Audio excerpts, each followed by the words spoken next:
Now go get him. Oh, now, come on, Captain. I can't arrest Lucky on this. It's the law. The mayor says you can, the district attorney says you can, and I say you can. For not escorting all hands, including mates, stewards, harpooners, mess boys, supercargo, and able-bodied seamen ashore nightly to the Seamen's Chapel, there to attend service. Oh, when was this passed? In 1823, and it's still on the book. 18... Oh, it's ridiculous. Of course it's ridiculous. It's also an election year. And when a heavy taxpayer with more money than sense slaps down an 1823 enforceable ordinance on the DA's desk and says, shut down Lucky's, Lucky's get shut down. And you don't feel any more foolish than I do. All right. What am I supposed to do about the other whaling boats? If they put gambling on board, pinch them.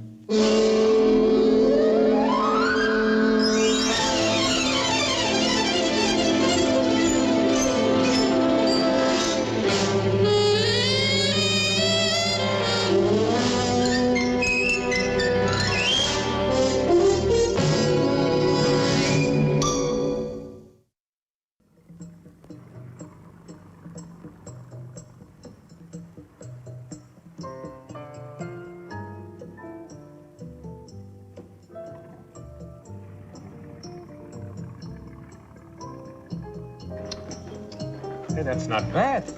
I told you we'd do just as well. Just as well it's not, but it's not bad. All right, you're pinched. The joint's busted. What for, Lieutenant? If I told you the legal reason, you wouldn't believe me. Just say the mayor doesn't like gambling. Well, that's very commendable. It gives me a great deal of confidence in our civic government. Now, what can we do for you? Well, you can start by closing down this den of iniquity. You can chop up those roulette tables at...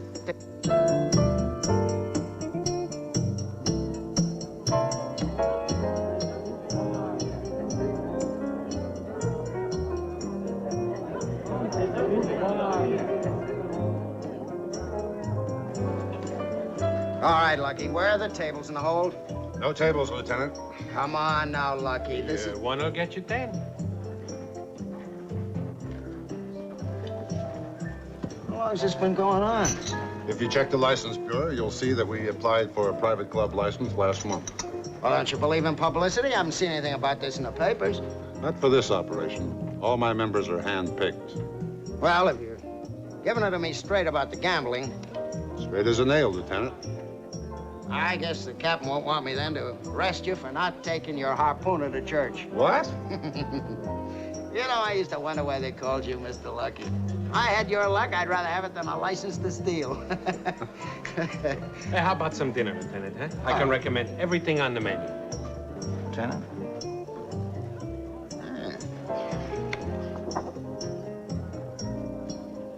These prices in dollars or rubles? Well, we all have to make a living, Lieutenant. Besides, have you bought any prime beef lately? You know it's cheaper to eat money. Sorry, gentlemen, not on my salary.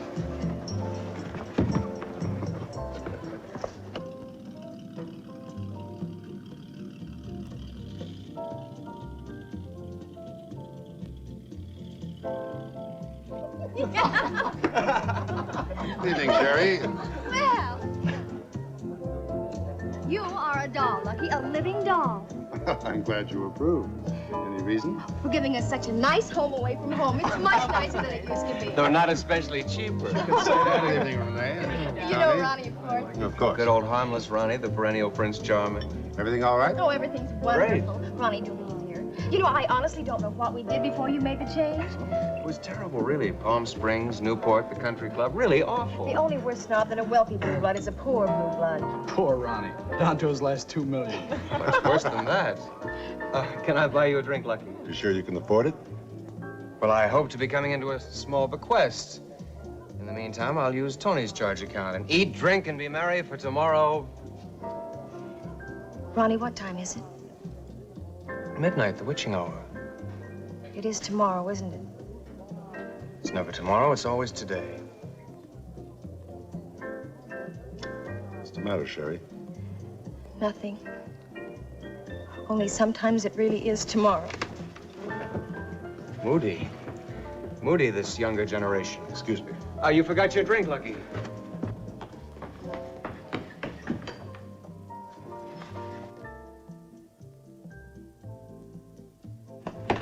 Oh, hey, Lucky. Sherry!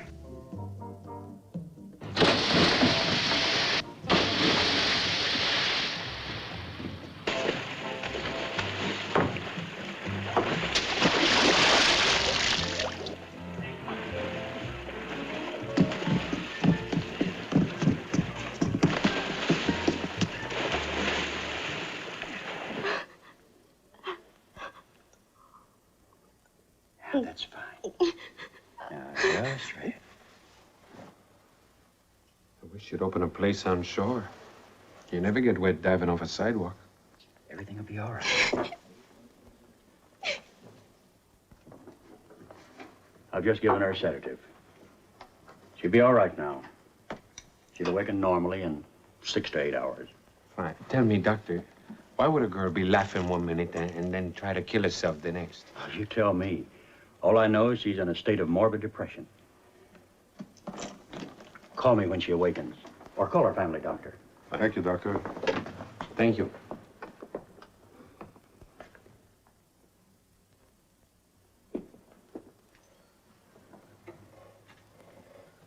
Poor Sherry. I didn't think it was this bad. What was this bad? Well, she's sort of under treatment, you know. I don't know. What kind of treatment? From Arthur Burnett. It's almost fashionable. I suppose he'd better be notified. Is this Burnett a doctor? I shouldn't imagine. More a counselor, perhaps, or a psychological guide. Something horribly vague and impressive. He's very big this year. Sherry, shall I call Arthur? Do you want to speak to him? Please. Could I use your phone? You may call if you wish, but the doctor said she'll sleep for hours. Oh. Where can I get in touch with Burnett? If she still wants to go in the morning, I'll take her. I must say that's awfully decent of you, Lucky, but I don't want to trouble you. Listen, she just tried to kill herself on our boat. After that, nothing is any trouble. Shouldn't her father be notified? Oh, don't waste your time. He'd just buy her a sanitarium with a dozen doctors and tell her to take care of herself. You see, being immensely wealthy has its problems, too. Oh, sure. It's just that poverty is not one of them. You might be surprised.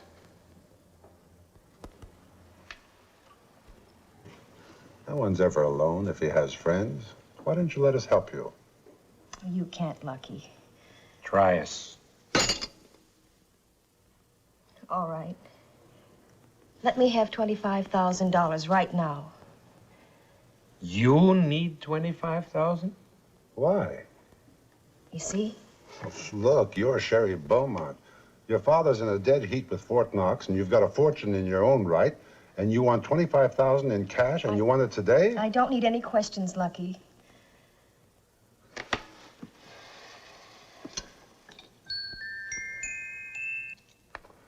All right.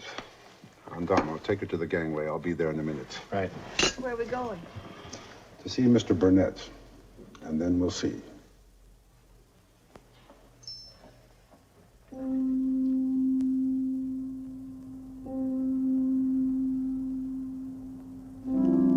Sleep, my dear.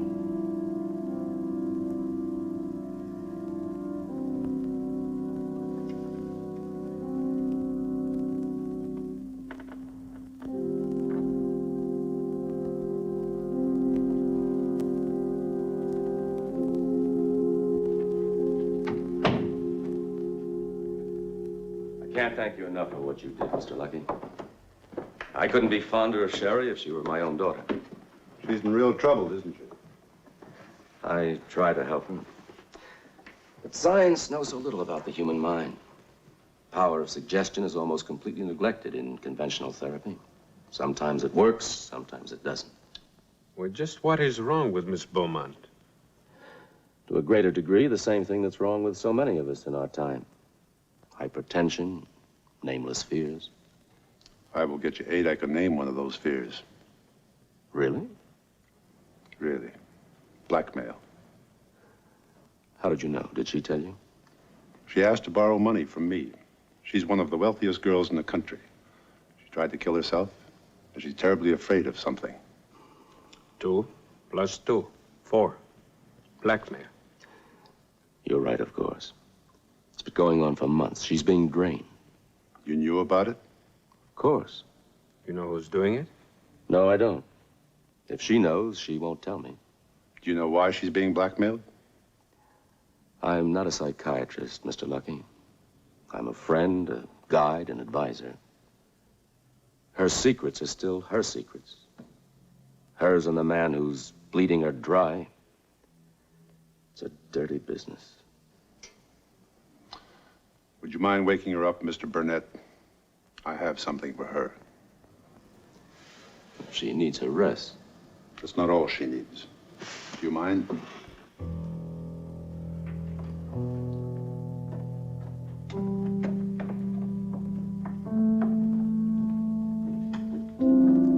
And 3. You're awake now.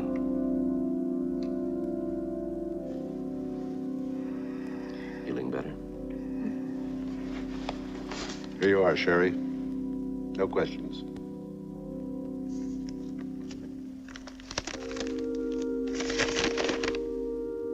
$25,000. Lucky, that's a lot. No questions. Do you think that's wise, Mr. Lucky? She has to have it, doesn't she? We have to find a way to get you off the hook. But you do with that money what you have to do. You know, don't you? Did you tell them, Arthur? You didn't have to.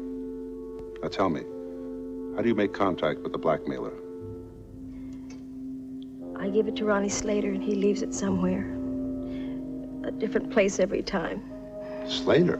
That was my idea. I didn't want Sherry to have any personal contact with the creature behind all this. Did you tell the police? And does your father know? He wouldn't be interested. All right. One more question. How did the blackmailer get whatever it is he has on you? I don't know. I've never told anyone, not a living soul. No one at all. It's impossible for anyone but me to know. But he knows, whoever he is. How?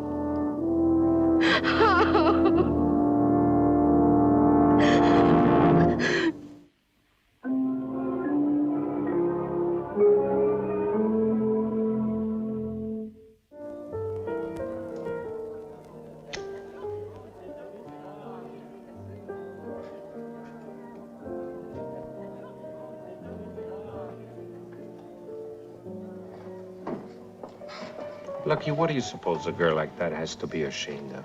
I don't know, and I don't want to know.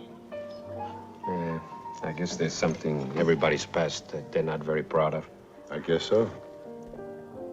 You know, one time in Havana, I was doing a fantastic rumba with the most beautiful American tourist. So? Nothing except the orchestra was playing a cha-cha. Oh, terrible. Oh, you don't know the half of it. My friends made me turn in my sandals and my open front shirt. They said I was giving the Caribbean a bad name. Keep an eye on her, will you? I have to make a call. Don't you want to hear about my sorrow? Not very much. You never make a good blackmailer.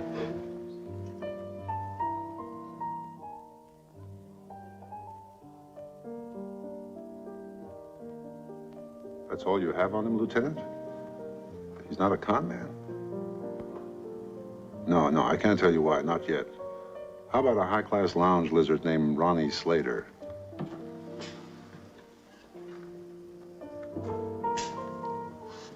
Never mind, Lieutenant. We'll talk about it later.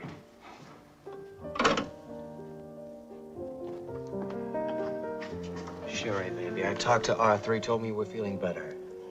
How are you going to send it to him? A public locker again. Darling, why go through with it?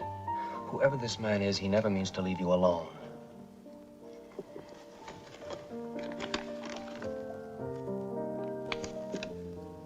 What do you think? Well, it's on schedule, just as they said it would be. You know, it's occurred to me that Sherry has an awful lot of very devoted friends. The same thought has occurred to me. But the question is, what are they devoted to?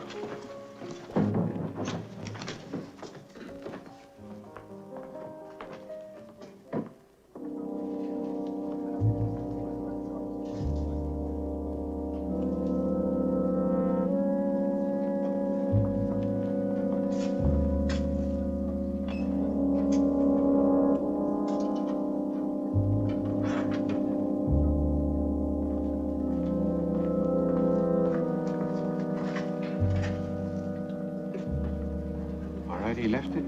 So? We wait. Here? Why not? It has all the comforts of home. Where you been living lately?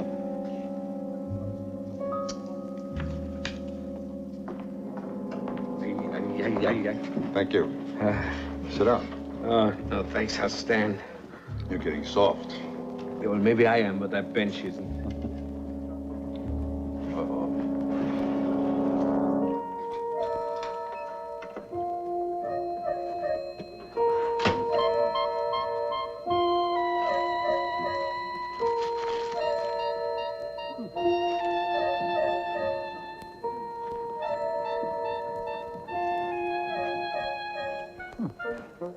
Him? I guess so.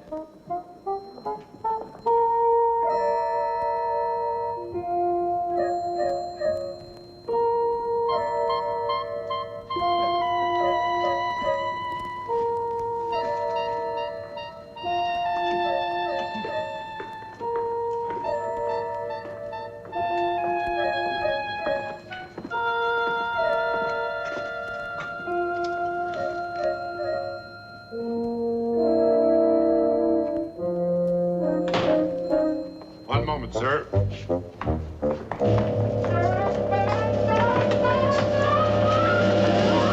Who'd you send that package to? I beg your pardon, sir. Such a simple thing. Where were you sending that package? Come on, who are you working for? A gentleman, sir. A gentleman who recognized another gentleman who has fallen on evil days. Now, look, I don't know how much he's paid you, but I'm willing to match it. As I said, sir, a gentleman. One who instinctively could see I was not for sale for mere money. And since it was obviously an affair of the heart, I gave him my solemn word. I would never betray him. Well, now, if he's not paying you money, what's he giving you? A finer thing than that. We dined regally at the La Petite Marmite. That French chop house? La Petite Marmite is a cafe for kings, sir. Perhaps the only decent culinary establishment in this benighted city. Do you like food? Well, a nation is only as civilized as its cuisine. Generally speaking, we are barbarians. Mm-hmm. Well, you know, there are other restaurants besides La Petite Marmite. Oh, wrong, sir. Oh, of course, it is true that the chef at Lucky's is considered a towering genius. One, I would say, in line with Escoffier and Henry Mancini. But Lucky's is a private club. I'm Mr. Lucky. Oh, nice. So, therefore, naturally, I did not consider Lucky when I Lucky? From Lucky's? From Lucky's. Oh, my word. Now, tell me, is your cuisine as good as I have heard? Oh, no. It's even better. Naturally, I wouldn't want to insult you by offering you money. Naturally. Naturally. But if there's anything I understand, it's a man who appreciates good food. It's the hallmark, you might say, of a truly cultured man. I have always said that myself, sir. Oh, naturally. So how would you like a month's membership at Lucky's free, including your food, of course? Well, I must warn you, sir. I have a robust appetite. How much can one man eat? Well, what do you say, Mr. Mr. Charles Van Halsington III. All by yourself? Did you say all I could eat? All you can eat. Now, what is it you gentlemen wanted to know? Well,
Very slowly, Mr. Lucky. I don't like people who break and enter. What do you want? I want my money back. That was the wrong thing to say. Neat little setup. Did you make the recordings, Ronnie, while your buddy here made like Svengali? How'd you get onto it? When I start using my head instead of my feet.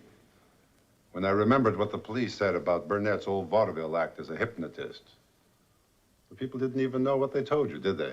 All you had to do was put them to sleep and get them to talk. You're very clever, Mr. Lucky. Now let's see you get out of this. Let's go.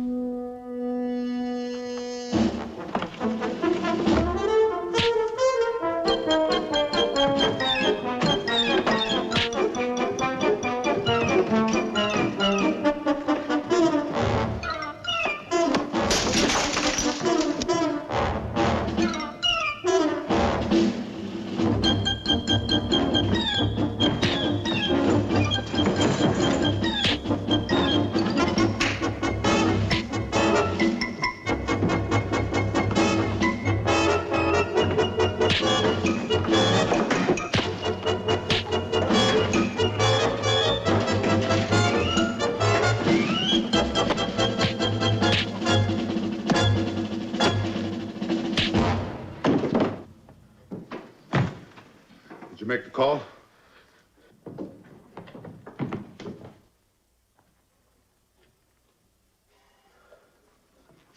How many times have I told you both to leave this stuff for us? Well, Lieutenant, did you bring our money? And you, when you called us to tip us, didn't I tell you to stay put till we got here? Did you bring the money? I ought to have you pinched for interfering with police business. Lieutenant, the I'll money. make an exception this... Oh, yeah. Yeah, the money. Yeah. Well, it's impounded. Evidence. But if you need car fare, I can arrange a loan. Take over.